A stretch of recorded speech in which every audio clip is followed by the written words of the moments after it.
Wait for it. Wait for it. And we're live. Hey, all you crazy sci-fi and fantasy fans. It's time for your daily dose of shenanigans over here at the Blasters and Blades podcast. Just a couple of nerdy veterans and one chaos coordinator geeking out over our science fiction passions and fantastical fantasies. A place where magic is king, the sky is the limit, and space is the place. We are the podcast that puts the fun in dysfunction. So without further ado, we're going to let our guest, Mr. M.D. Boncher, introduce himself to our listeners and viewers at home. Well, first I'll throw myself off of mute. Action. Anyway, M.D. Boncher, writer of the series Tales from the Dream Nebula and Akinawazi Saga, a dark epic fantasy and a high-flying sci-fi pulp punk, sort of a harkening back to the 1920s and meshing it with the 2020s of sci-fi. You can find my art, music, and books online here and there and everywhere. So here just to hang out and talk elf. Outstanding. All right, the next part of the introduction, dear listeners, how we first found them. We actually all met looking for Buddy in the gumdrop forest, and instead we got addicted to sugar, and well, now we got the diabetes.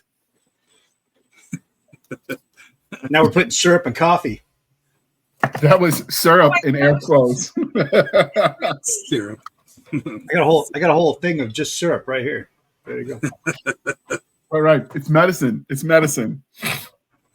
All right. So the religion questions, but since it's holiday, you're going to be watching this on Christmas Eve. We figured we'd mix it up with some more holiday themed questions. And I tried to find ones we haven't answered before. We're all a creative group of folks here. So you're left alone, and there are bandits trying to break in. How do you booby trap your house? And yes, we know what movie this is referencing. Nick, I bet you got ideas. How I booby trap my home? Am I in the home? If someone crosses the barrier? Or? Yeah, it's like Home Alone. Like Home Alone? Yeah, I'm saying you could do what you want to booby trap the house. The house includes the land it sits on. Be creative. Alexa, set intruder music. Yeah, Parker. And that's when Alexa comes in, turns all the lights that, no matter what position they're in, goes to a nice inside the helicopter tactical red, and then starts playing Tiffany's I Think We're Alone Now. That's why I control her. That's why I have control of her, because he'll randomly set it to that. And that's when all the Mousecatools come out. This is a fun Mousecatool we can use later. I'm just saying, like, before they even get to the house, you know, claymores wouldn't be that hard to build. I'm just hypothetical. I don't want to say anything that's going to get me on a watch list, even though I'm probably on like 5, even though I work for them.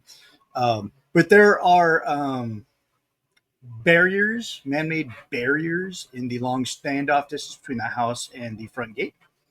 And we'll leave it at that. Home Depot, Lowe's, so helpful. Everything I need. All right, what about you, Stabby? What are you doing? Grabbing the frying pan, the knives, what? Man, okay. No, so I accidentally booby trap the house every year. I don't do it intentionally, but I put up blow up decorations out front, and they're all dinosaurs. And the cords that pin them to the ground that keep them from flying away, I don't really pay attention to where I put those cords as long as my dinosaurs don't fly away. And there's always somebody that trips over those cords, as well as gets caught in my Christmas lights that I wrap around the railing of our steps up to the front of the house. People get caught in those a lot because the string goes across the step to plug into the wall. So my house is already like pre-booby trapped before they even get to the door. All right, what about you, But at Boncher? that point, I mean, hold on. like he said, we have the Mousecatools. My house is generally just a firing, or it has a lovely firing corridor. So if there's noise, and I know it's not the cats, and the chickens have not come into the house anytime recently, if they're outside, the chickens could be released to use as a distraction. Release the hens. Otherwise, release the murder birds. Yeah, they just sort of. That reminds me. Have you seen the movie Red One? Yeah, No, I just my watched wife it last went and night. saw it. I watched it last night, and they actually have a scene where the Rock's character is trying to sneak into Krampus's lair, and The it's starting to tactical distraction chicken. Yeah, he throws a distraction chicken that lets the hellhounds chase it around. It was surprisingly good. Yeah, that's what my wife said. She saw it with my sister, or with her sister and her husband. I was like, I was not impressed with the ads. Now everybody's going, oh my god, it's a lot better than the ads. So I'll probably go see it tomorrow or sometime in the coming week. Well, you know, Santa's a badass when he has like F-18 Raptor support. I just figured he was a badass. He isn't. It was played by J.K. Simmons there. How can you not love J.K. Simmons? I mean, like the dude man's is a fit legend. beyond fit. Oh yeah, he's awesome, and I've loved him in everything he's been in. You know, from Spider-Man to, the Lady Killers. I thought he was a scream in.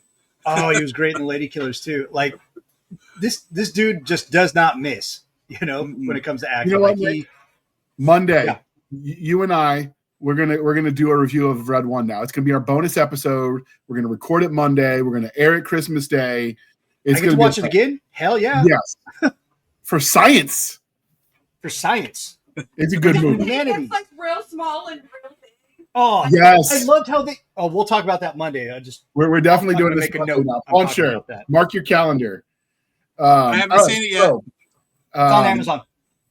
It's Prime is free. I don't have Prime. Oh my god! Do I have to give everybody my password? No. Right. I want to keep Jeff Bezos out of my house as best as possible. He can stop at the porch. Okay, that's as far as I'm letting Jeff. Me. There's a funny meme floating around right now because it's this. To our other site. Stabby. There's a funny meme floating around. No, nothing's going to get kicked off the YouTubes. There's a funny meme floating around talking about when Bezos talks about he's going to donate all of his money to charity when he dies. And then somebody was like, oh, it looks like someone met 3 ghosts last night. Yeah, I saw that. That was epic. We also watched Spirited last night as well, which is a great that's on my list. We'll add it for next year's Christmas review. Mm-hmm. All right. So next, what's the best outdoor snow activity? For me, hands down, sledding. What about you, Bone Chair? The one activity I can't do anymore because of this is downhill skiing. I desperately miss downhill skiing. One of the nice things about Wisconsin, it had a lot of nearby small hills, stuff that didn't have more than 800 to 1,000 foot drop. And it was a great little place to learn. You get a nice quick run. It wasn't like take a half an hour to go up a mountainside to get to the top, and then 2 hours to safely get down, especially with a skier at my skill level. Unfortunately, I don't know how I could up armor my arm enough that wouldn't jeopardize my shoulder. That if I wiped out, and besides, with the amount of gross tonnage I'd be having strapped to a couple of slabs of wood nowadays fiberglass going down a mountain, I think I'd be a bigger danger to the village below. Wait, oh my God, dressed in white, he's an avalanche. Thank John. How do you feel about having an Iron Man arm? An Iron Man arm? If I could make sure that it wasn't going to transfer any of the damage. Basically I have to keep from this arm from being folded backwards again. And I don't want that transfer. I got a file for a brace. Mm-hmm. That I could, if I print it in ABS, it should be able to hold it. That would be cool. All right, I'd love to be able to see again. Stabby, favorite snow activity? Look at this beautiful fire. Look, it's snowing outside. No. Okay. All right, that's it. That's an acceptable answer. I'm a desert rat. Like, we don't know. No. There's a reason I live where the tank unit World War II from the British. In all fairness, he did take me up to Big Bear 2 years ago, and I think we were there for like 24 hours, and I was like, yeah, I'm done. I was done. The other one that was having a really good time was the Boston Terrier. Oh yeah, he was having a blast. You're muted, by the way, Nick. Yeah. So All right, if you Nick. don't mind the echoing aesthetic, you're cool. Nick, Yeah, we're what's totally your fine over here. favorite outdoor snow activity? Bonfires and drinking. Does that count? Sure. It's All right. sure. No, but This is fine. from a youth, like when I was a kid, I liked downhill skiing, and then snowboarding became a thing, and then I tried snowboarding, and then like it depended on the day whether I wanted 2 skis or a long little surfboard under my legs. You know, I've had never awesome tried. wipeouts with both. You get a really good yard sale out of the skis when you eat shit. Not so much. You get broken shit when you eat it with a snowboard, like a wrist, rib cage, an ankle. I have a very distinct memory when I was a kid. So the only time I've actually been sledding was when we were stationed in Great Lakes. My stepdad taught A school, I guess I think the Navy calls it. And so we sledded while we were there. And I remember one of the times it was like the first snow of like my kindergarten year, and we're going down. And as I'm walking up, a guy went down, hit a bump wrong, rolled the ass over tea kettle, and slammed down and broke his arm. And you could see the parts sticking through the skin. And as they're dragging him back up, he's asking the ambulance, he's like, "Can you let me go down one more time before you take me to the hospital?" No shock there. And I do remember my dad was like, "Don't mind him. He's from Ohio," because he knew the guy. Like, I don't know what Ohio means in that context, but sure, we'll go with it, Dad. I will say that I was lucky where I lived in Wisconsin as well. There was a ravine nearby, so it was only like about a 200-foot drop at most, but kind of steep ravine. But you could come sledding on all sides, and I would either go over with my if the snow was packed down hard. I had a runner sled, good old American Flyer kind of thing, and one of the slopes that went down had this drop right there, so all the kids would build a ramp off of that. Boom! You're catching air. I remember the last time I remember doing it when I realized my bones aren't as flexible as they used to be. I took air. I left the comfort of the sled by at least 2 feet, and then the sled hit. Then I hit, and that was just like landing on concrete. And I just remember rolling off and just going on my side as I caved in all my ribs. So my family is mostly from Vegas, but my great grandparents lived in Ogden, Utah when my grandparents were children. And my great uncle and his wife still live up there, and they're well off. And my uncle owns half of the mountain that the Olympics practice on for Winter Olympics up in Utah. Dang. And I always giggle when people are like, "No way, he owns that." I'm like, "Yeah." And they're like, "Have you ever been skiing?" And I'm like, "No, we're not allowed to use it." Our family owns it, but we're not allowed to use it. Why would you want to do a silly thing like that? All right. So if you could travel anywhere for the holidays, Bon Cher, where would you want to go if you could travel anywhere in the winter to visit? Well, I have done Disney World on New Year's twice, and I can safely say the last time we were there, they literally had the park fill, and where they had to say no more people because they were full. I can tell you for a fact that any theme park that packed is not quite so fun. But that said, Disney World on Christmas, New Year's is really something to experience. Of course, I wouldn't with Disney in its current state, I wouldn't go back until there was a major transmission flush at the top before I would consider going back down there again. But I tell you, I used to call it the tourist mecca of America. Everybody should go there at least once in their lives, and they should go for a week with a park hopper pass and stay on the grounds, even if it's the campgrounds, because Fort Wilderness was freaking awesome. But I've done that twice, and I guess that would be the only thing. Everything else would involve time and travel. All right, Nick, you had an alibi, and then where would you want to travel? I did. Because I'm getting older, so memories take a little bit longer for the monkeys in the warehouse to bring me the appropriate file. Um, so they had just showed up and like, hey man, what about this memory and outdoor recreational activities? So I was in Fort Lewis, and it would snow maybe twice during the year, and it was always a big deal because it mostly rains up in Washington State. So we'd get snow, and you get enough where it would stick around for a couple of days. And one year it showed up on a Friday night. Friday night in the barracks involves what? What does it involve? Cleaning, got an answer? Drinking. Copious amounts of drinking. So there was a where my barracks was, where 275 was, slightly down the road. You went down this massive hill. Off to the left, as you're going downhill, was the Soldier Fitness Center, and then it went down into the pool area, and that hill was known as Soldier's Hill. So what we did is we took the sked, that little green roll-up stretcher that we had to carry that was so cumbersome and uncomfortable. We greased it with Pam on the bottom, and then we would strap each other in and then push ourselves down the hill like we were Pickle Rick. And we would do that till like 2-3 o'clock in the morning or until the MP showed up, whatever happened first. Killing rats all along the way.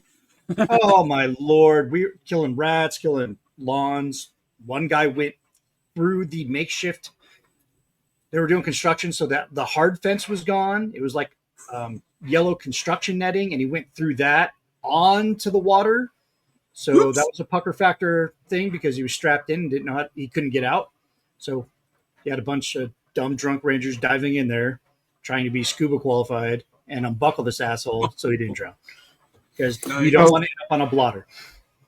For the record, when he said Fort Wilderness, he means the Disney version, not the Battle of Monongahela or the Battle of Braddocksfield or the Battle of the Wilderness, otherwise known as Fort Wilderness, which was a historic place. If you didn't know, that's where I thought, I'm like, why are you actually going up to Braddock, Pennsylvania for the winter? What's cool about that? No. Fort Wilderness Campground on the Walt Disney World grounds. Hell yeah. So I was like, okay, he must not mean the battlefield in the American Revolution. So I had to go look that up real quick. I mean, because every day when you go to the theme park, you are forced. Well, you used to be forced to have to take the boats in. So, and that is a very cool way to see the Magic Kingdom for the first time. Yeah, it says the guy was there first in '82. And I misspoke. I said the Revolution was actually the 7 Years' War, but I studied that era in college. All right, Nick, where would you travel if you could go anywhere you wanted to for the holidays? I'm thinking Stabby's going to be like Aruba or somewhere hot. She would. She does not have the same affinity for the cold as I do. I despise summer so much. Thanks, Iraq. Yes, I hate the heat. Like, so in the sand. There's nothing you can do with the heat other than strip layers of clothes off. And even then, you're just going to get hotter because the sun's beating down on you. I love winter because, it's cold. I can set a fire. I can throw another blanket on, maybe a hoodie, sweatpants. Maybe I'll wear underwear today. I don't know. I can engage in vigorous physical activity of your preference to warm myself up. That's right. So one of the places I always wanted to visit, even though I've been to that country, I just haven't been there during the right year, hitting Christmas Village in Germany. Oh. I've seen pictures, I've seen videos. It's something that I was like, oh man, that is like Christmas spirit, just like threw up all over the place, and it's awesome, and it's really intricate. But I also have an affinity for going to Disneyland during the holidays with the giant Christmas tree right there on Main Street. The fake snow that they launch every night at 9. I don't know. Those are two places that just like instill the Christmas spirit in me. And as I get older and I get more jaded, it's really hard for that battery to get recharged. But those two places do their best to recharge it. So for me, I'm saying definitely go into the cabin in the mountains with no people, because F the world. That's my idea of like just me, cabin, a loyal dog if I've got one, some beverages, some books. I'm good. Snow me in. I don't care. I got 3 dogs The one dog I'm unsure of how he's going to feel about the snow whenever we take him. The Boston Terrier loves it for some reason. The small little runt dog.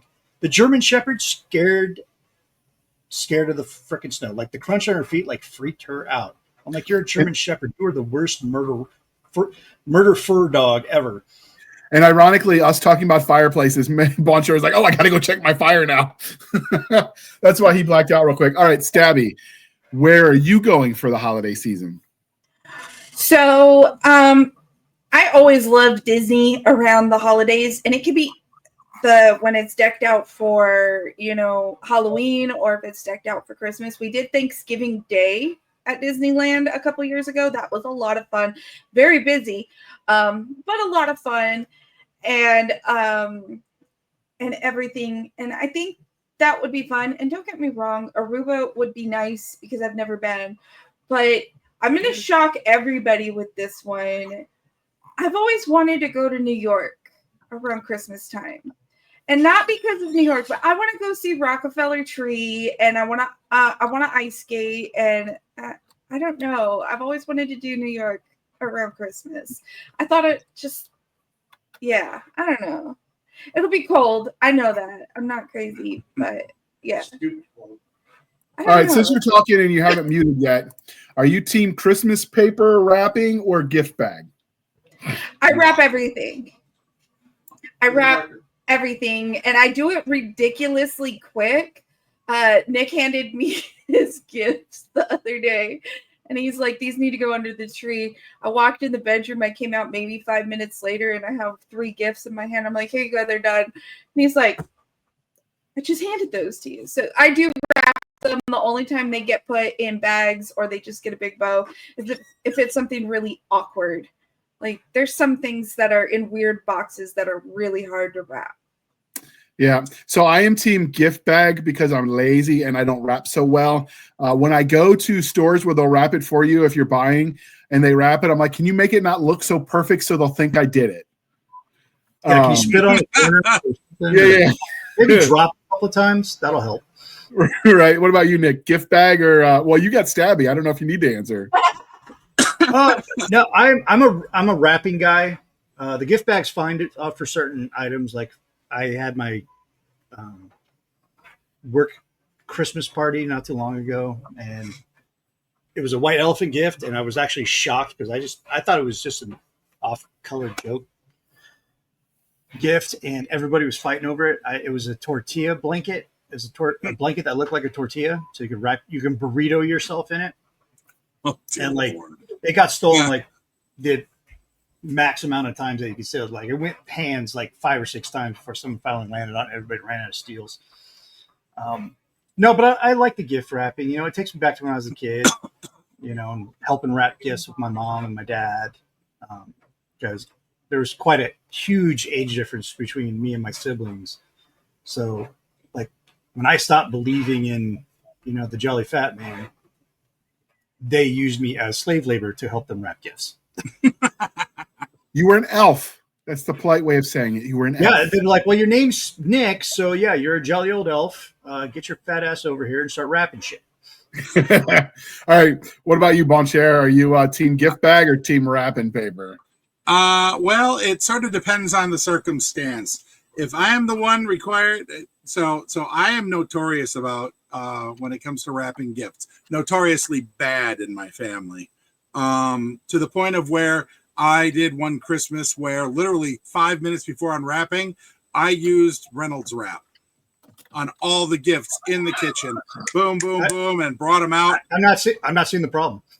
Yeah, well, that's what I did, and I got shamed by the family over that, especially my sister, and I didn't care. Shut this man. So I'm a big fan of. So if I'm the one wrapping it, it's going in a gift bag, and even then, I have trouble with the stupid tissue paper. So I'm very much team gift bag, but I have found a solution that at least for years when I'd order stuff off of Amazon, they did the wrapping. I don't care. It cost me $3, but literally today, I do my now primary system of wrapping, and that is I buy a 6-pack of the Diet Dr. Pepper, go across the road to my mother-in-law and say, "Here, fix it." And she wraps them all. Smart thinking. All right, since you're already talking, what is the one dish you can't do without at your Christmas dinner table? That's the thing. My Christmas tradition was we just sort of had snacks and nibblies and maybe some treats that we never had all year on Christmas Eve. Christmas Day, it was go visit family. And when my grandparents were alive, it was you would basically have two equivalent of Thanksgiving dinners. Except one of them, the grandma liked to make candies. So it was Christmas dinner was Thanksgiving plus tons of homemade candy. I mean, us poor kids are just like on all the chocolate and everything that she made, and looking at the pretty lights on the tree like cats. So yeah, that's sort of how that happened. Do I have any traditional? See, I basically have to go see Thanksgiving. Boom, done. All right. So for me, we do the ham every year. It's kind of a Christmas thing. So yeah, I'm going with the ham. I mean, we do lots of different sides. We'll mix it up, and same with desserts. But this year we're doing fudge. You know why? Because Janice sent it to us. If my stepdad asks, there was no fudge this year. I don't know what she's talking about. I will say this: if we did have fudge, it was purchased from a place called Tremblay's Sweet Shop. Yeah, you told us that. I linked to it. Yeah, that's right. So yeah, that stuff is freaking awesome. I don't know. Jenna just changed my world with her fudge, and she said butterscotch, peppermint, and chocolate fudge, and oh my goodness, we didn't dude, get the peppermint diabetes is so good. She did. All right, so Nick, what's the one thing at Christmas meal you can't live without?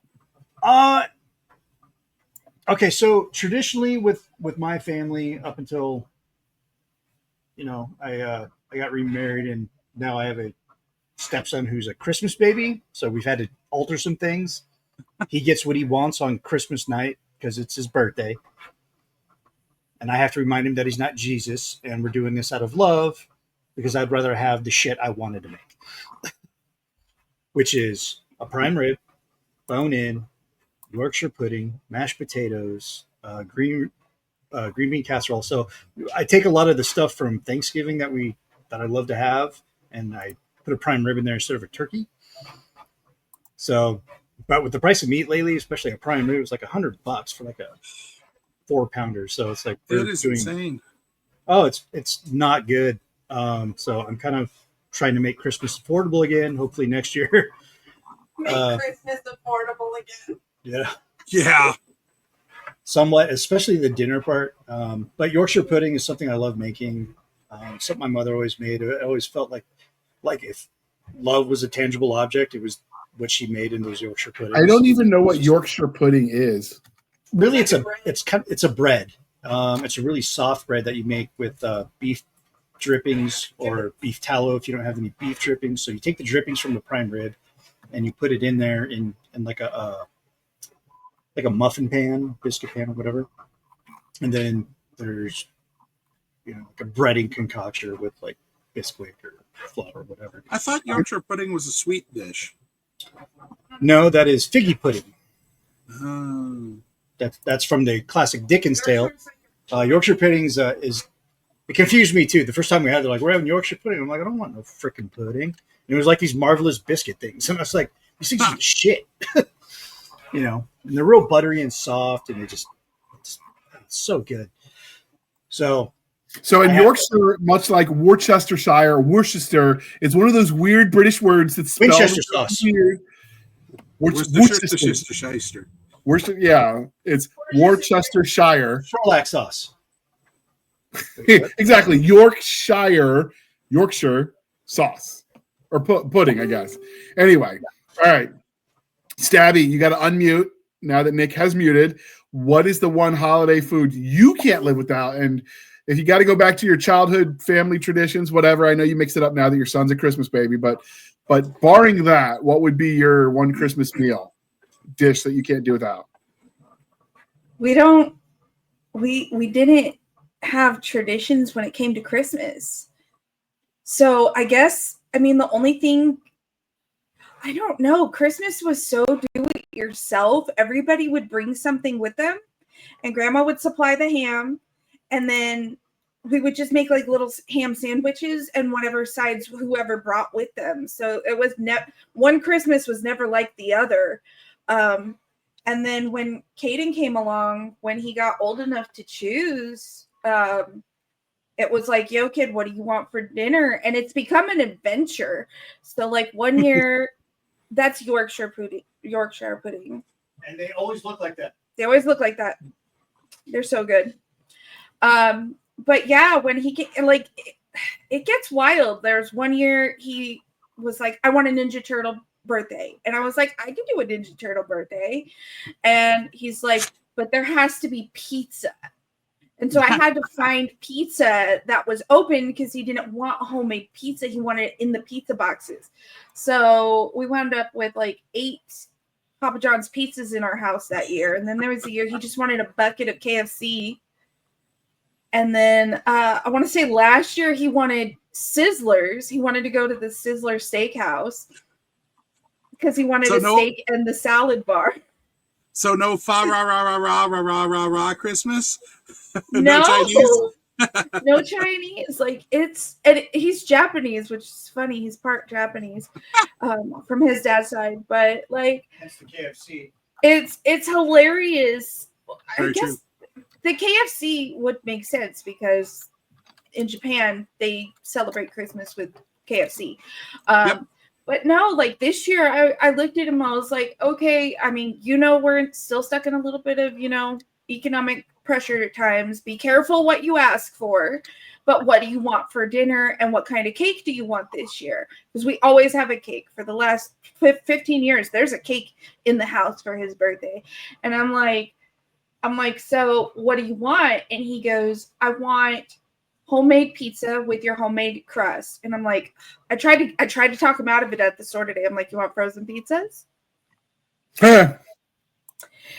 He wants chicken wings, 2 types, buffalo and barbecue chicken wings, and French fries.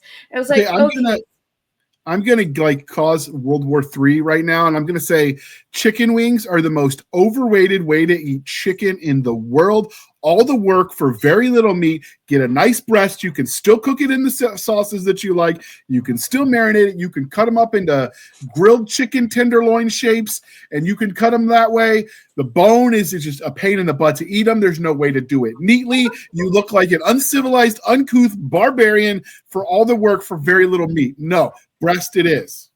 JR will fight you. Nick? I know we have this blood debt going on, but this one we might suspend it to settle this. Okay, he wants pizza, homemade pizza. He wants chicken wings, the 2 flavors. He wants French fries. And I was like, okay, so for your cake this year, do you want to do cupcakes? Because we have this awesome bar food cupcake. Yeah, he wants bar food, but he goes. It's the bar for Christmas. Just bring the things. I was like, so what do you want for your cake? Like, do you want those custom cupcakes that we did a couple years ago? Like, what do you want for your cake? And he goes, you could just bring home a dozen donuts.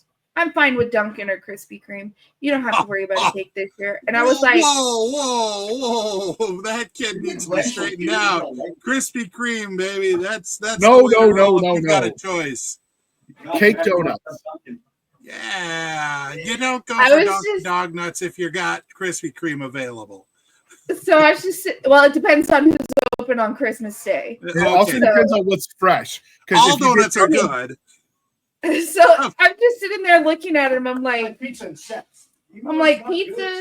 wings, French fries, and donuts. And he's like, yeah. Is he pregnant? No, he's turning 15. He's turning 15. So he's definitely got that. Whoop, you muted. You hit your mute, Stabby. I didn't hit nothing. I hit the wrong button, my bad. My husband muted me. All right. So the kid has weird taste. This is the part, dear listener, where you weigh in. So who are you, Team Nick or Team JR when it comes to the mighty chicken wing? Are you team chicken wing, extra work for little meat? Are you going to take the chicken breast, cut it up, marinate it in the delicious sauces you like, and eat it where Give me them chicken tenders, baby. That's right. All right. And with that, we've got one more question before we start talking about this movie, because we are civilized human beings here at the Blasters and Blades podcast. We are no longer knuckle dragging troglodytes. So, coffee or tea, and how does Miss Claus take it? Bon cher. All dark and hot. Wait, what? Oh God, this is like the perfect Krieger setup there. I'm aware. You're aware of his statement on coffee. Anyway, no, she just likes it sweeter than me. Okay. At least my Mrs. Claus. Stabby, how do you think Miss Claus is going to take it? I already said tall, dark, and hot. Okay, I mean, but she's married essentially to the human embodiment and personification of a Yeti, right? Like, dude's pale as can be.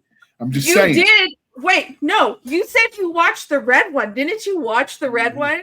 Yes, I did. She's after Krampus. What? No. She likes the buff version of Santa. Santa was buff and fit, and he was doing backflips and stuff. Okay. No, you don't get to judge Santa. No, all right. Nick, how do you think Miss Claus is going to take it? I'm aware, Nick. Leave the barracks when we're in the barracks. This is a family episode. Wow. So many avenues to go in, so many tunnels, so many orifices. That's what she said. Wait, what the fuck is the question? How does Miss Claus like her caffeinated beverages? Orally, I guess. Oh. I am sure she likes the coffee brand coffee hot chocolate. Yeah, that's the answer. God, the coffee brand coffee seasonal blend. There is no good way out of this. Oh my God. Going down. Wow. All right. Well, while Nick recovers his mojo, I'm going to play Christ. the commercial. Happy birthday.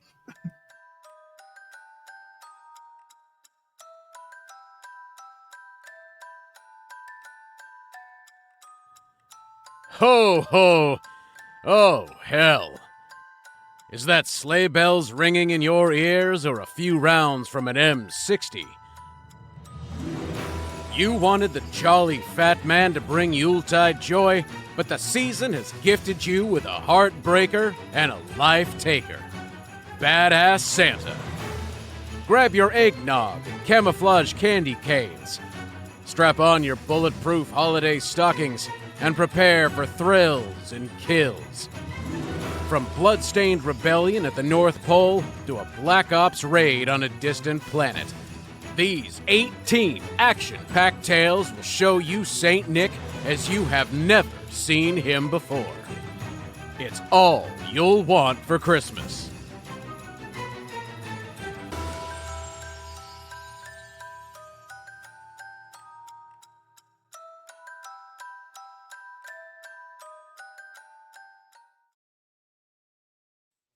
All right, Nick, are you okay? Yeah, I'm fine. I've recovered from the loaded question that you knew what you were asking. Well, I mean, we did it with Mr. Claus. Okay, phrasing. You know what? Let's just talk about the movie Elf. Oh, that ship just hit another iceberg. All right. Oh, So, my Lord. my I think you Lanta. broke Stabby. I think you broke Stabby. Yeah, look how red her cheeks are right now. All right, so let's talk about the movie that brought us here. I'm going to throw that little imagery up there, right there. Segue. Oh, we have the movie details. The movie obviously is called Elf, directed by Jon Favreau. Budget cost of $33 million. Box office earnings $228.9 million. They duration. Yeah, that's pretty good. 97-minute duration, released November 7th, 2003, and distributed by New Line Cinema. And for ad copy, it is raised as an oversized elf. Buddy travels from the North Pole to New York City to meet his biological father, Walter Hobbs, who doesn't know he exists and is in desperate need for some Christmas spirit. So first off, ad copy work for you? I think so. Yeah, close enough. Oh, yeah, it's a good description. And so with that out of the way, Nick, can you play the beautiful trailer so we can talk about it? Cue me up. Oh, here we go. And 3, 2.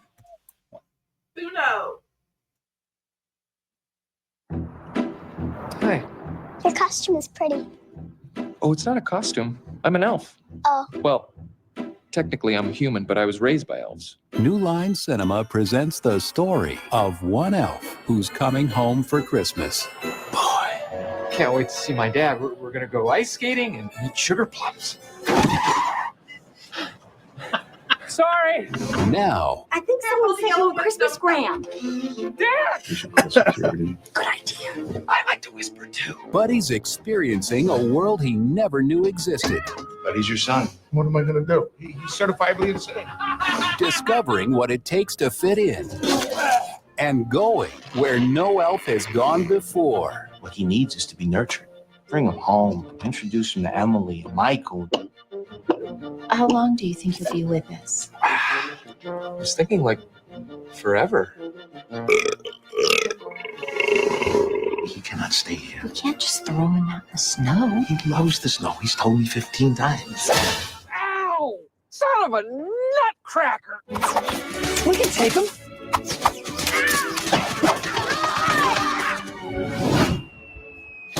Where did you say you were from? This holiday season, I think you're beautiful, and my tongue swells up when I am around you. get ready I plan out our whole day. I thought maybe we could make gingerbread houses and maybe even hold hands. for a tall tale How are we going to get the star on top? of elfish proportions. I got it.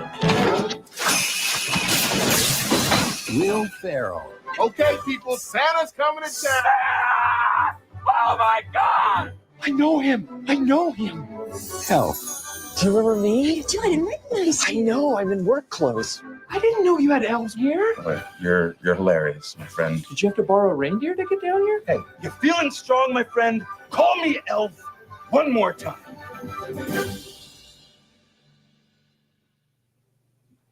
He's an angry elf. Look at you! Ow! Buddy the elf, what's your favorite color? Put that down.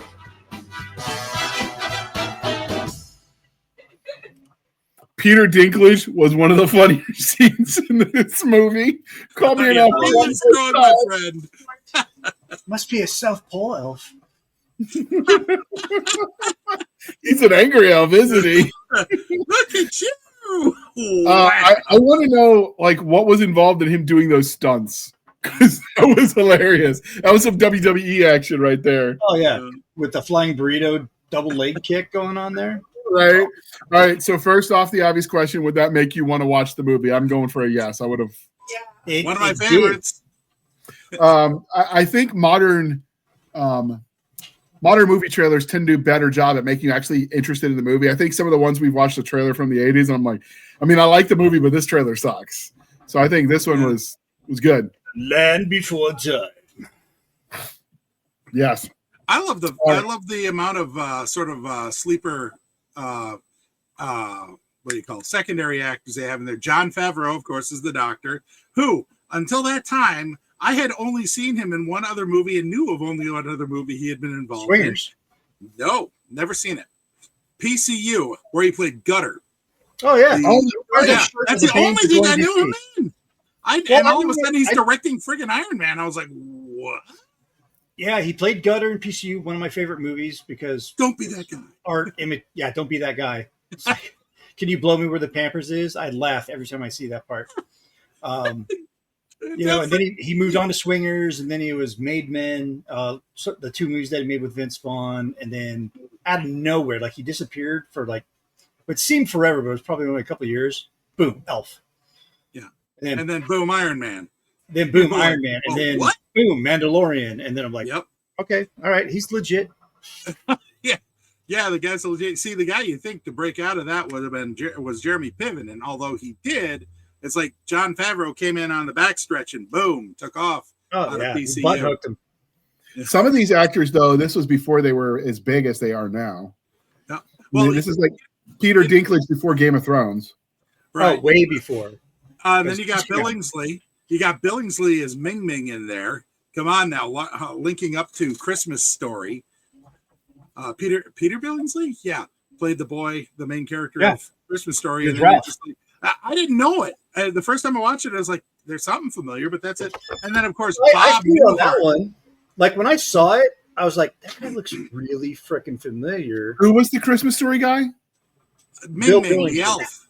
Yeah, I played Ming Ming the elf. Yep, I don't remember that one. You're not different, buddy. You're just special. Yeah. Oh, that elf. Okay. Yep.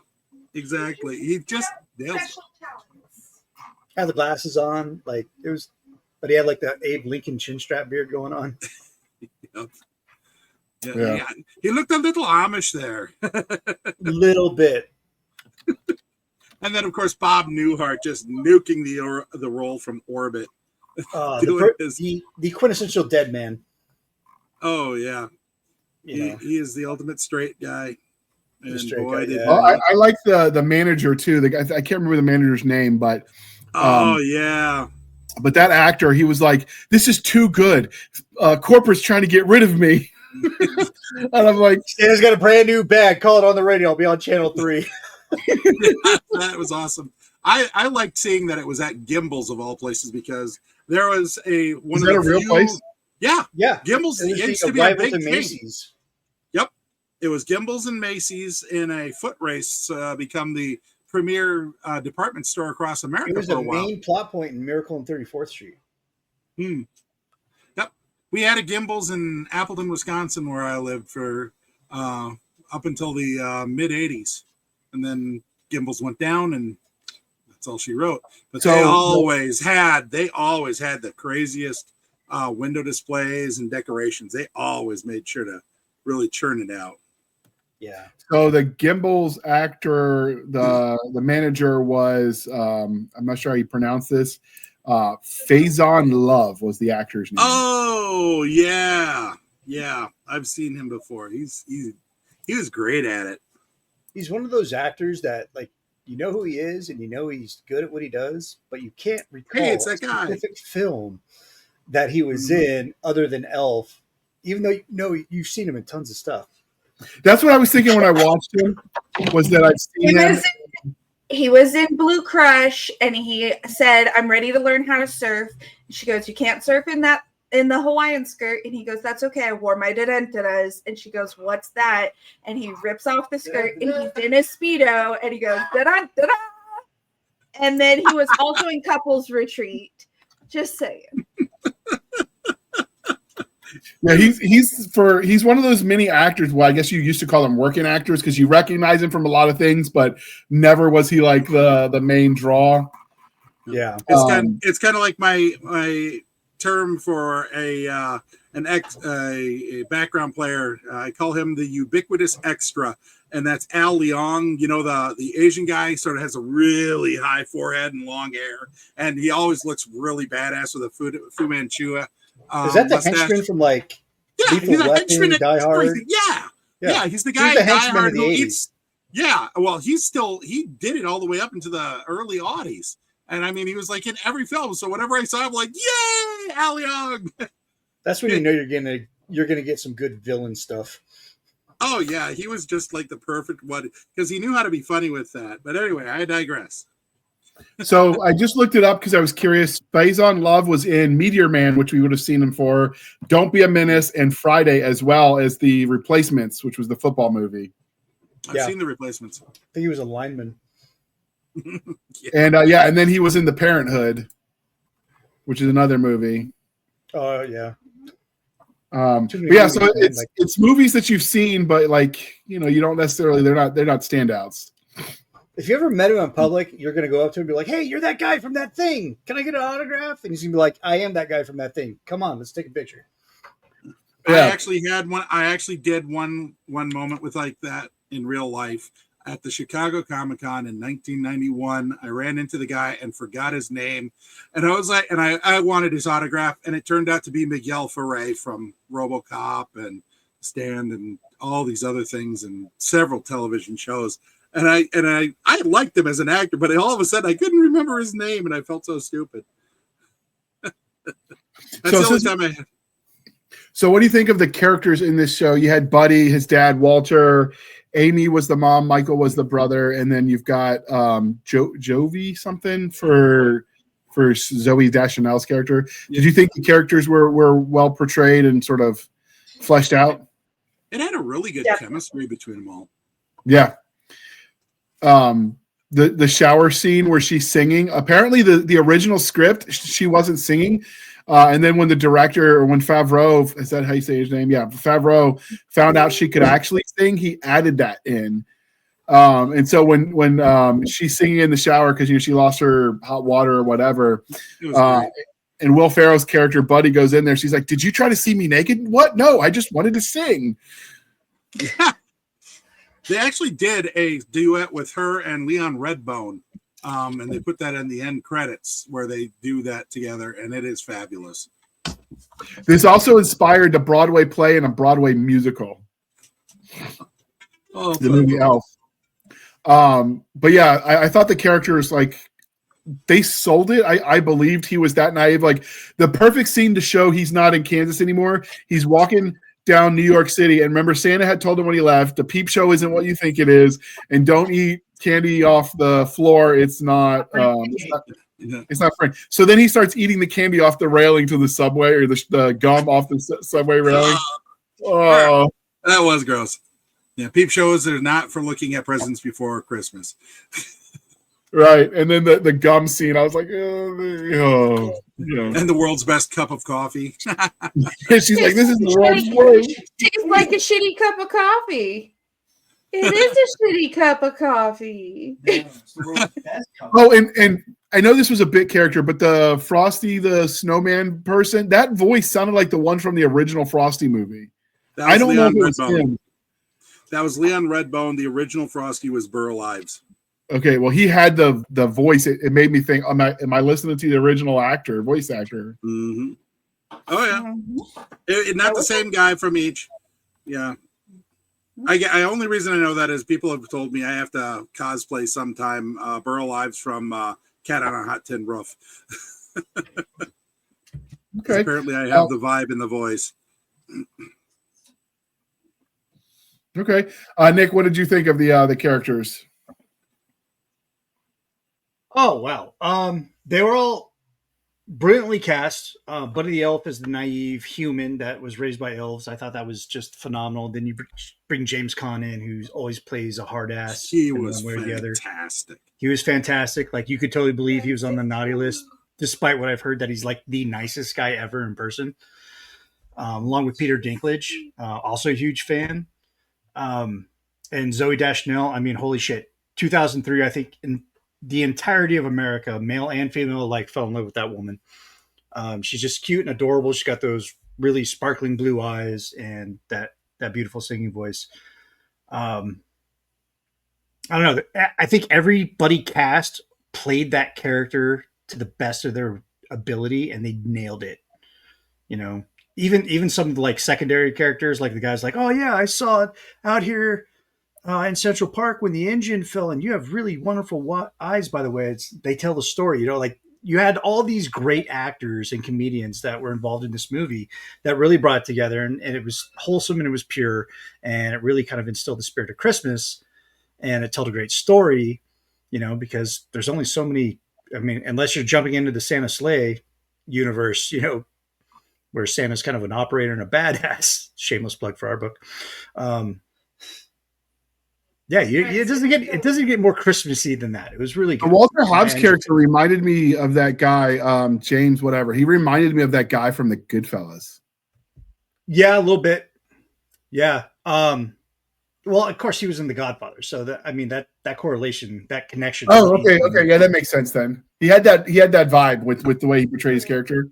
Yeah, like he's just like New York tough guy, gangster type, you know. But instead of being a gangster, he's a hard-nosed, no bullshit publisher, like, you know, which is also a cutthroat business. Most of us know that. We're all writers and authors. So, like, we've met a Walter Hobbs at some point in our careers. No. Those that have been traditionally pubbed, yes. I haven't been trad pubbed yet, so I haven't. Yeah. the funny thing is as hard nosed as he was a children's book publisher, and they're all talking about like we're gonna. The whole big deal was that he cut a book where there were 2 pages missing about what happened to these animals. And he's like, we're not taking a $30,000 bath. I don't care. Yeah, nobody cares about the puppy and the pigeon. Right. And then the owner was like, my niece wants to know why they're not, like, what happened to them. Even with those 2 pages, the book would still suck. Releasing a new book in Q1. Yeah, and the way their idea for like kids books was like, oh, it's gonna be a fruit, it's gonna be an animal with stupid plots. And I'll be like, this is really how they think of kids too. Sadly, no tomatoes. Tomatoes are already they're too vulnerable. Kids are already too vulnerable. Everybody's pushing small town rural to be lost. Another farm book, like Peter Dinklage lines in that were hilarious, and they were expertly just executed. Yeah, what was scariest out of that? What was scariest to me out of that was watching their writer's room, essentially with Andy Richter and the other half of Tenacious D. My dream team, my fun squad, are pitching me another writer. Yeah, and then the scary part is just the fact that this is, in some situations, from what I've been told, how it works. And I was like, Nick and I are built a little different. For us, the Choo Choo Train from Major Payne, that's more an appropriate children's Christmas or children's story for us. But apparently that's not sensitive enough. Mm-hmm. So, all right. So we thought the characters were well portrayed. What did you think of the guy that was the work release in the mailroom? That guy actually was a total scene stealer that built that whole section. Apparently, he had originally, there was only scheduled like 15 seconds of screen time. And then the interaction between him and Will Ferrell, it just clicked. And next thing they said they knew, they did 12 hours worth of takes in the mailroom, putting stuff together and just riffing off each other. And boom, we got those awesome mailroom scenes. Well, the even better scene was at the end when Michael, the elf's half brother, Buddy's half brother, and he's reading the Christmas list on air to try to increase Christmas spirit, which is a running theme I think in Christmas movies. The Christmas spirit is dying and it's affecting Santa. And he's like telling the news reporter that her wish for Christmas was that her boyfriend will finally propose and be a man and grow up. He's waiting for her boyfriend to commit already. Yeah. And then he talks about what this the mailroom guy wanted, and it was like some sort of girly spa or whatever. And he's like, sitting maybe there's another David Lawson. Yeah, and he's like, maybe there's another one. Because it was like record scratch, the whole bar's looking at him. It's just all these burly biker dudes, and he's like looking up like, it's got to be another guy with that name. I don't know. And of course, he's on work release, implying he's some level of a criminal. But when he said he's only 26, and you're looking at a dude, it looks like he's in his 40s. I'm like, it's like, yeah, that is definitely a funny part. Right when he says that, he's like, I'm 26. I got to get out of the flow. It was so unbelievable that it was funny. So I don't know if that was just, they can't cast ages right in Hollywood because that is a thing or not, but I don't care. I think that had to have been an ad-lib line that they kept in. Yep. Just because it got a laugh. Yeah. But I did enjoy those scenes. And then Elf was like, the buddy character, did you get enough sleep? Yep, I got my 45 minutes. And you see that he still has some of that Santa magic, like in the snowball fight where he's like rapid firing those snowballs at the kid. What did you guys think of that scene? That was one of my favorites. Nick and Stabby, you're both muted, so if one of you is trying to talk.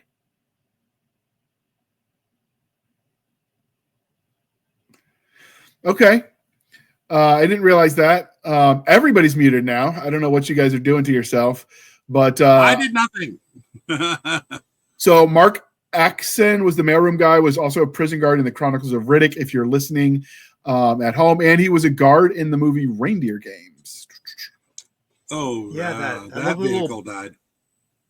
Ben Affleck movie. I actually enjoy Reindeer Games. I would do a movie spotlight on that in the future. But yeah, I like the snowball fight scene. What did you guys think of that one? Oh, it was perfect. Oh, that was awesome. Yeah, that bridge the gap between Michael and Buddy, because right before that scene happened, he's like, "Get away from me! Like, You're weird. You're weird. Yep. Like, leave me alone." And then they're caught in the crossfires. So brotherhoods are built in battle. So And my you're not the favorite weird was guy anymore. And then Michael Buddy's was just like, lame-waist. there was like, that one got away, but he was like, no. Oh, he throws that long sniper shot. And the guy yeah. like just slow mo. face forward. Reminiscent of Uncle Buck and the golf ball at the Oh yeah. Yes. Another holiday favorite. What are other than the dying of the Christmas spirit, were there any other holiday themes you noticed in this one? He made snowflakes, paper snowflakes, and paper chains. I don't know if that's the cutting down a tree in Central Park. Well, felonies are fun now. Well, I mean, sometimes, right? He does pick up some of the more childhood traditions. So if you guys remember, like I remember when we were all little in school, they would teach us how to make the paper chains, and you would pop one off every day we got closer to Christmas. We would make the paper snowflakes, and he decorated the whole apartment in them. And then him and his brother are decorating the tree. And that's such a family thing to do, is to decorate the tree together. And the Etch-a-Sketch was fun. He's the only time in the recorded history where anybody could do anything with a dang Etch-a-Sketch. I was never able to make any of those pictures you're supposed to be able to make. He made the one with Lisa on an Etch-a-Sketch. Did you guys have any favorite scenes? Oh, when he gets hit by the cab. That's a good one. What about the raccoon in the park? It's like, come here, buddy. I just wanted a hug. Oh, God. Then, of course, the eating of the cotton balls in the doctor's office and trying to get stopped. That was hilarious. And that little,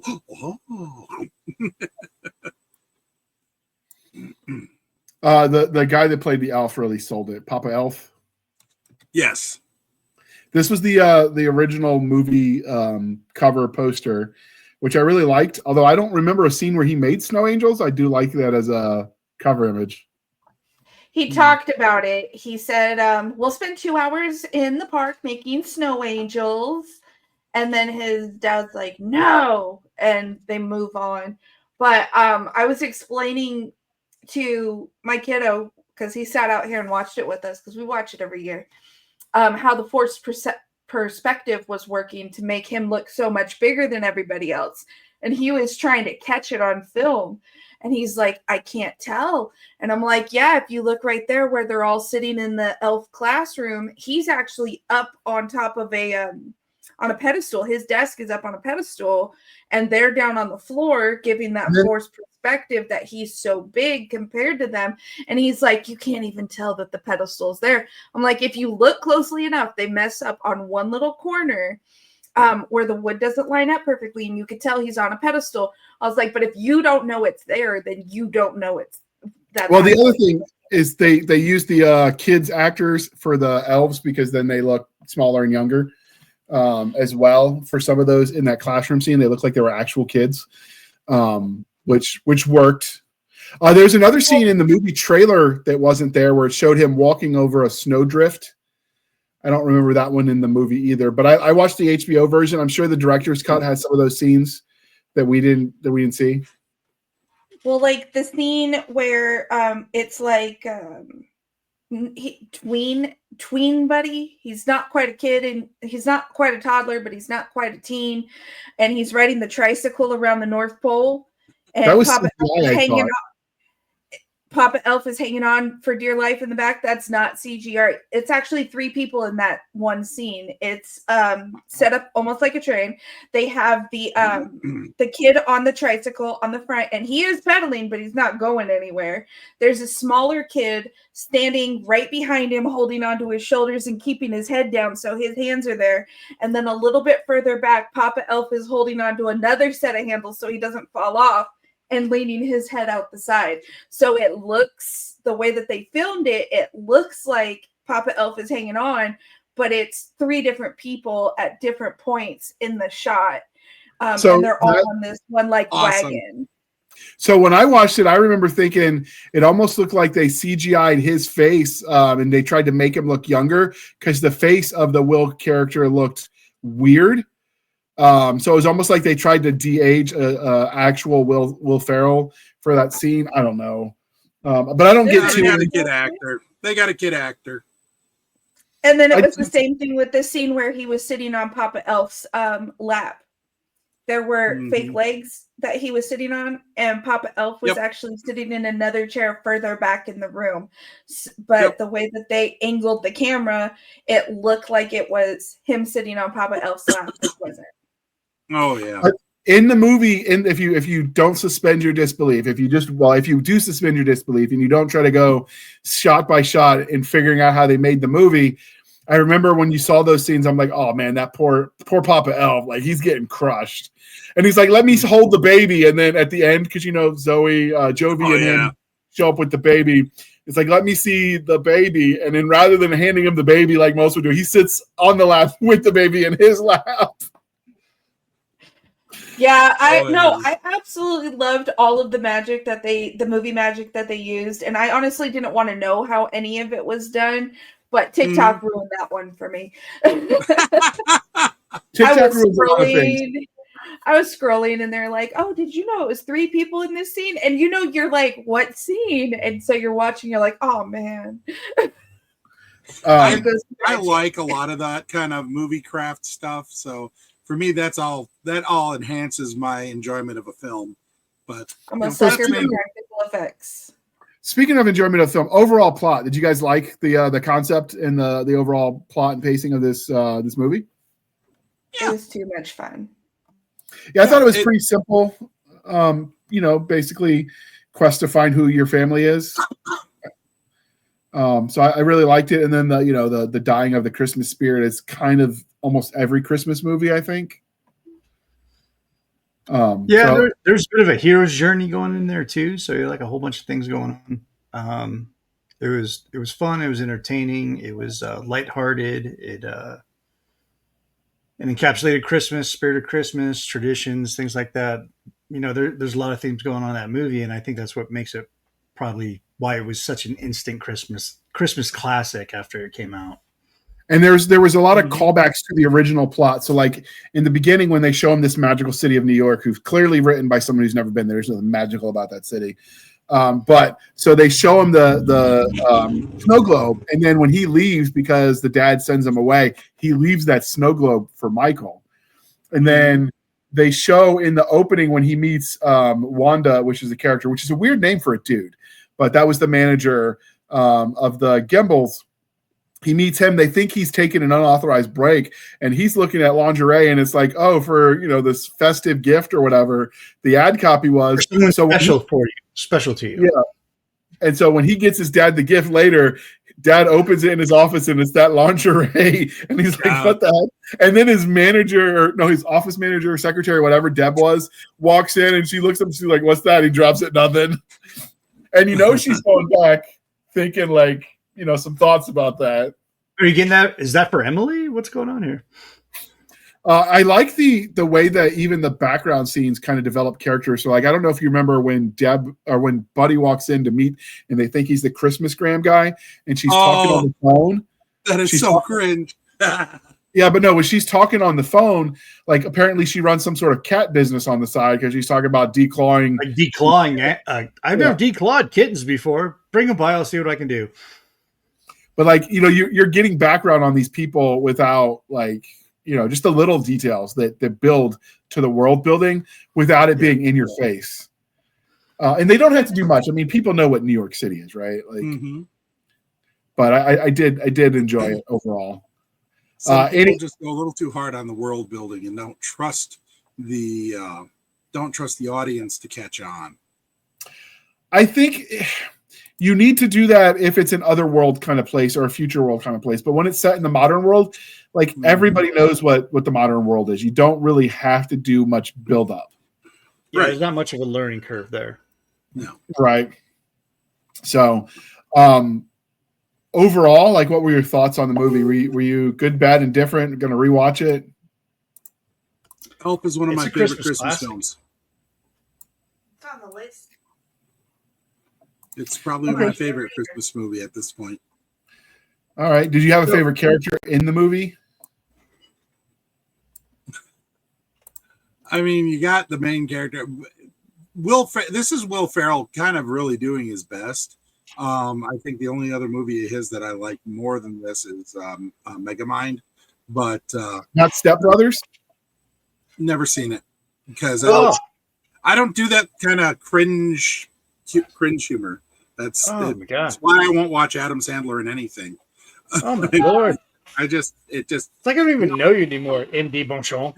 Oh, Nick, you know what a heart attack and what a stroke looks like. Make sure Stabby's okay. yeah, exactly. I think smell it's gross. a mild myocardial arrhythmia. We'll be fine. Yeah. No, you be nice to Adam Sandler. I'm not All right. mean, bro. I just don't watch his stuff. That's all. So I really liked, obviously Will Ferrell was the, Shit. yeah, he's the whole show, really. but I really liked the Zoe character because you could feel for the person who's like poor and Oh, she's struggling. adorable. Yeah, I mean, there you go. Perfect term. yeah, but it's more like obviously she's attractive. I meant the character itself, like, just struggling to get by, like life hasn't been too kind to you. And then you watch that evolution of that and she starts buying in to a buddy. That when I say adorable, it's not based on her physical appearance, even though she is a very attractive person and very adorable. But you can get a sense from her. She lives in New York. Her water got shut off. She's still kind of upbeat about it. It's like, oh well, I'll go shower at the store. Not a big deal, And then Buddy interacts with her, and like she falls for Buddy immediately because he is jovial and he just doesn't care about the world's perceptions as they're skipping through New York and doing silly shit. It's just she's just a really good-hearted character, and Zoe played it phenomenal. The best scene was where like they do the ice skating and she's like, you're not going to do it. And basically he wouldn't kiss her because he was so unworldly that she just she just yanks his face down and kisses him. And then you see that moment. You missed. He kissed her on the cheek. She goes, you missed. And he was like, oh, that's right. That's right. I remember. And then she kissed him. I remember like that scene was perfect encapsulation of both of their characters. Jovi takes the cake in this one because she's the only one that did not call Buddy crazy. She did not once did she call him crazy. Everybody else said he must be loony, he must be crazy, he's off his rocker, he's something. But she never once, and when he was taking her down the street and he's like, look at this Christmas tree and look at this Christmas tree, and she looks at him and she goes, I got one for you. Come on. And she takes him over to see the Rockefeller tree. And you just see his eyes light up looking at the tree and hers light up looking at him. And I was like, yeah, she takes the cake for that one because not once does she call him crazy. She just rolled with his crazy and was there for it. She was there for the ride. One of the things I did like with that, when you talk about his crazy, was that he sees the world's best coffee and he thinks that means they won an award. So he walks in the coffee shop and he's like, congratulations. And he's just and then they call it back later when he takes Jovi out on the date. She's like, it's a shitty cup of coffee. And he's like, no, it's the world's best cup of coffee because he's so naive. That's another thing we talk about. It's a total fish out of water story. Yes. And it plays well on so many levels. Yeah. So overall, I loved it. I would definitely rewatch it. And there's just a lot to like at different levels. And I think depending on where you are, depending on where you are on your bah humbug nature, you can get different aspects out of this, out of the movie. And with that, Stabby, your final thoughts. I was just going to say, I think the one thing that they touch base on it, like everybody sees the Christmas spirit and losing it and finding it, and they see the whole family aspect and the falling in love aspect and the exploring a new place aspect. But one thing that I love that they touched on is the found family aspect. Because although he does have this biological family out there, he has his dad, he has his brother, he has his stepmom, he winds up back at the North Pole with his found family. And I love that for him because not everybody does have those familial ties. They do have found family. And everybody on here for the last however many episodes I've been on knows that I talk about my sister all the time. My sister is not related to me in the slightest. I found her one day and I just kept her. And she is mine, and I love her to the moon and back, and I always will. That is my sister, and I love that they touched on found family in this movie. You know, something I just realized, we didn't mention Mary Steenburgen and her job playing the wife of Walter Hobbs. She did a really good job, if you think about it. Sort of the communicating the real quandary of how to accept this very strange person entering into their lives. She did a good job with that, trying to balance it all out. And I thought that she did for the counterpoint. And, you know, some women might have been jealous, you know, the competition of the kid from a previous whatever that she didn't know about, she didn't sign up for. And she's like, no, this is great. We've got a new family member. Like, she didn't even question accepting him. She was absolutely Walter's better half. She was Walter's Jiminy Cricket. She was there to say, no, you're not going to do that. We're going to do this right. You need to spend some time with him. You need to do this with him. Like, she was there to be his conscience. And I absolutely loved every bit of it, because you always get you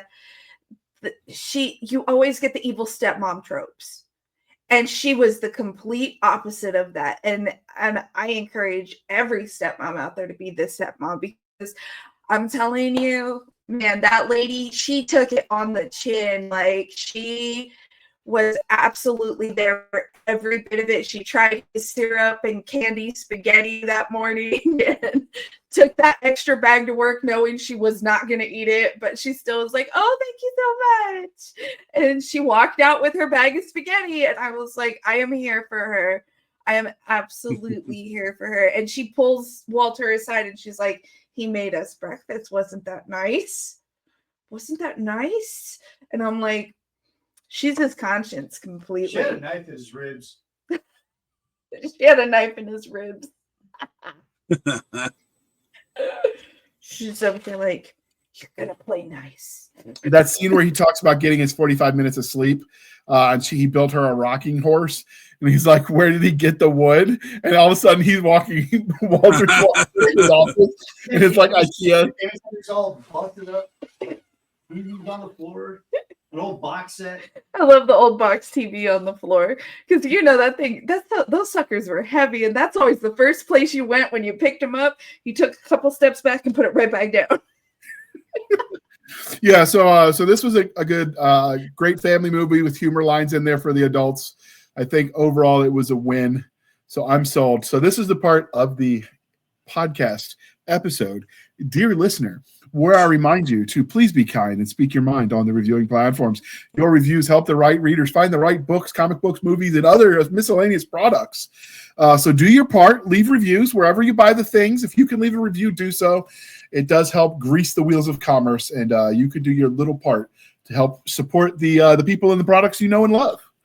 And with that, MD Boncher or Boncherie, where can we find you on the wild, wild interwebs? You can find me in the link there underneath or next to my name there, resonantmedia.art. You can also find me on SoundCloud under Resonant One for my music, and I'm also on Facebook, Substack. So yeah, I'm around. All right, and you can find us, dear listener, dear viewer at home. You can find us on our Linktree, linktr.ee, Linktree / Blasters and Blades Podcast. Again, Linktree / Blasters and Blades Podcast, where we link to all the things, the bits, shoots, the rumbles, the YouTubes, the TikToks, the Twitters. We link to our website over there on the Spotify. We have our Blasters and Blades Facebook group and Facebook page. Our email, blastersandbladespodcast@gmail.com. Again, blastersandbladespodcast@gmail.com. For professional purposes only, people save the shenanigans from Madam Stabby Stab on the Instagram, Twitters, and the emails. We do warn you, though, if you get snarky, she gives it right back. It can be fun, or you can get cut, whatever works for you. We don't judge. You could support the show more directly by going to Buy Me a Coffee. I don't know why I say more directly, because they used to be we'd get supported at Spotify, but we're not big enough for them anymore. So you could support the show by going to our buymeacoffee.com/author J.R. Handley account. Again, buymeacoffee.com/author J.R. Handley. Be sure to put in the comment section this for the podcast. And I promise I will keep my co-hosts duly caffeinated. They will drink that coffee brand coffee until their hair turns brown. How about them apples? What? And if you want to support us by going to Buy Me a Coffee or Coffee Brand Coffee, if you use the link in the show notes, code podcast grunts, you get 10% off. We get a little bit of a kickback. You support an American company. This is not a drop shipping operation, people. They actually roast and grind the stuff and package it and do all of that in the continental United States, so you can help out. And if you are not in the continental United States where they cannot ship yet, shop local. It makes a difference. You help your local economies, you help your neighbors, you stop the pollution of shipping things all around the world. So it's overall a win-win. And with that, I will climb off my soapbox and say thank you for spending some of your precious time with us. For my crazy co-host, I am J.R. Handley, and this was the Blasters and Blades podcast. We'll be back next week at the same time, where we'll indulge our love of nerd culture, cheesy jokes, and all things that go boom. And we lost Walter. He had to go get the gumdrops and stuff. So, diabetes will get us all when you got to watch this movie. I'm just telling you, be ready. If checking the fireplace. That too, but we can make the joke about all the sugar in this movie because I felt like I needed to brush my teeth after watching. Oh, it's too sweet. Yep. And with that, we're going to hit the end button. Wait for it, Nick. Don't cuss. Wait for it.